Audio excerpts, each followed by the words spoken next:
feel like full moon in Leo always brings up divine masculine feelings in me, and I just get passionate about talking about this with friends. So I wanted to tune in today and just offer you a reflection that's up for me. Um, I've made a video about this before, and I have a blog post on the divine masculine and divine feminine poles that everybody has access to in their inner world and in the cosmos.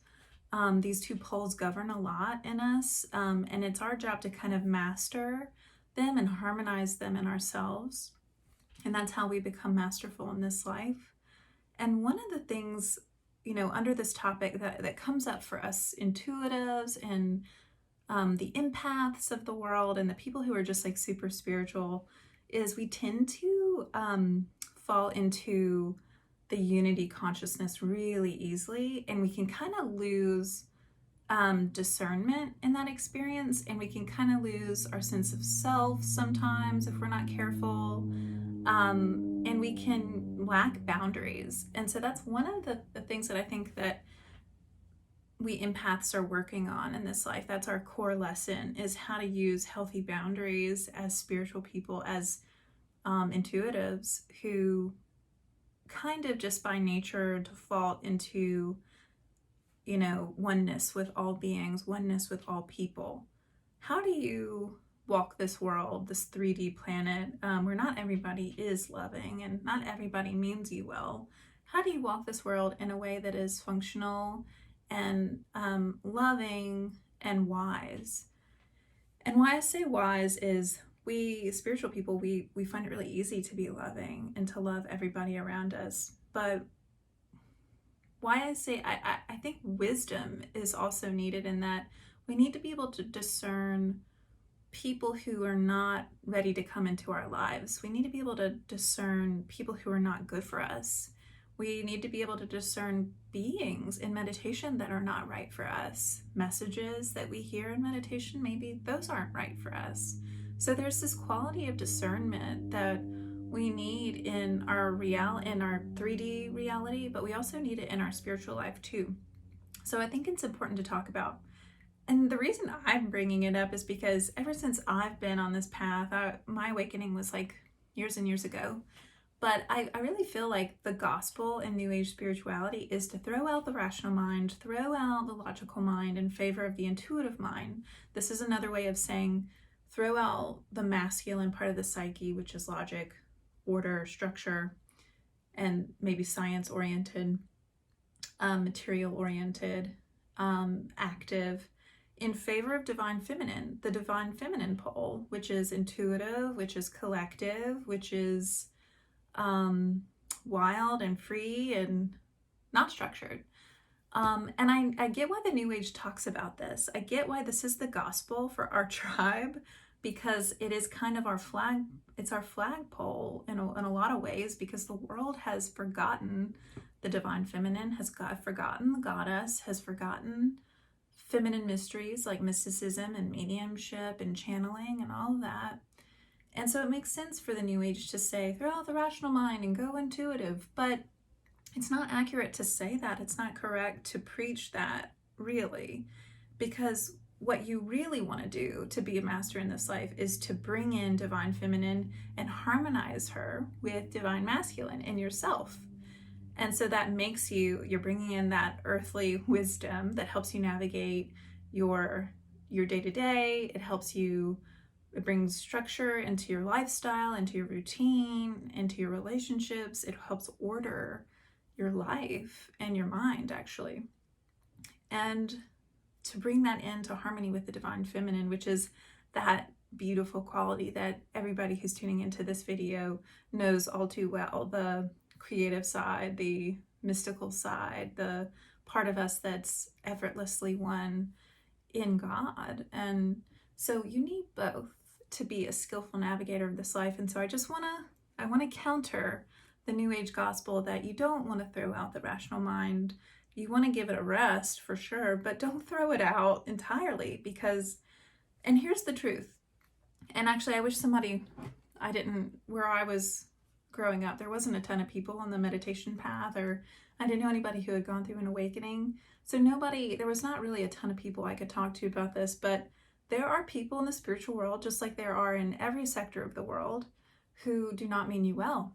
You know, I think we've all come across the narcissist who thinks they're like a feminist or thinks that they're like a yogi. And they're frankly, maybe they can't see it in themselves, but they're like very selfish and manipulative, deceptive, and they're selfish. Ultimately, they're not on the selfless path. They're not on the right path. They're on the left-hand path, and they're in the spiritual communities. So you can't just assume that everybody's on the 5D train with you. You know, so just know that, especially if you're in an awakening cycle, it can be really easy to just go into 100% trusting everybody, because it's a very vulnerable, open, innocent place to be in your psyche. And you run the risk of letting bad actors in if you do throw out your rational mind entirely, the rational part of you entirely. It's not good for you to do that. And so I would argue that you need both, and you have permission to use both. And yeah, I mean, I think that's a part of the problem, is that the New Age just preaches that, and we don't talk about balance enough. We don't talk about harmonizing masculine and feminine in ourselves enough. But I get, like I said, I get why the feminine, there's so much emphasis on the feminine. After all, I am devoting my life to the feminine mysteries, so I get that. But I will tell you that if you don't figure out how to balance your feminine with the divine masculine, with structure, like having a morning routine, having an evening routine, having a health routine, ordering your creative projects, using good boundaries in your relationships. If your life is in chaos because you're not using a healthy form of protection or boundaries like that divine masculine, your gifts, your intuitive abilities will not be as strong. And so it serves you well to harmonize these and unite these two forces in you. These are the two poles. There's a lot of ways to describe them. Yin on the feminine side, yang on the masculine side. But yeah, you will suffer in the feminine mysteries if you don't master the masculine aspect of your psyche. So this is just a little PSA, a full moon PSA for you to bring those into harmony. And to also, if you have people in your life, if you're like me and you're super empathic and you're like you feel at one with everybody you come across, it can be really easy to let anybody come into your life because you feel like they're a part of God too, and you feel like you owe them an audience. Well, you don't. You don't. I wish somebody had said that to me back in the day, but you don't owe them anything. You part of the divine masculine is sensing who you are. That's your primary work, right? And understanding what your values are, what your energy is, where you are, where they are, where you end, where they begin. And discerning if your values are in alignment, if your energy is in alignment.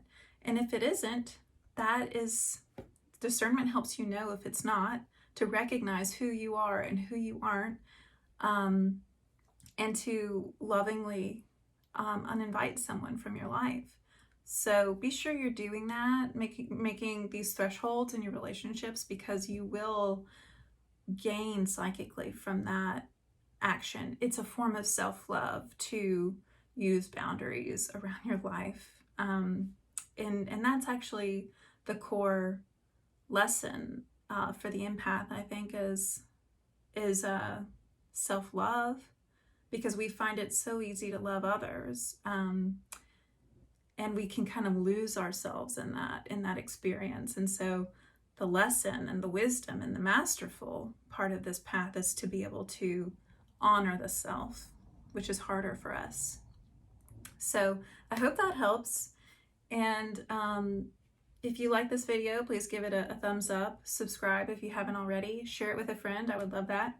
And if you want a reading, I actually am giving readings this month and next, and you can find that information at my website. So until then, I'll see you next time.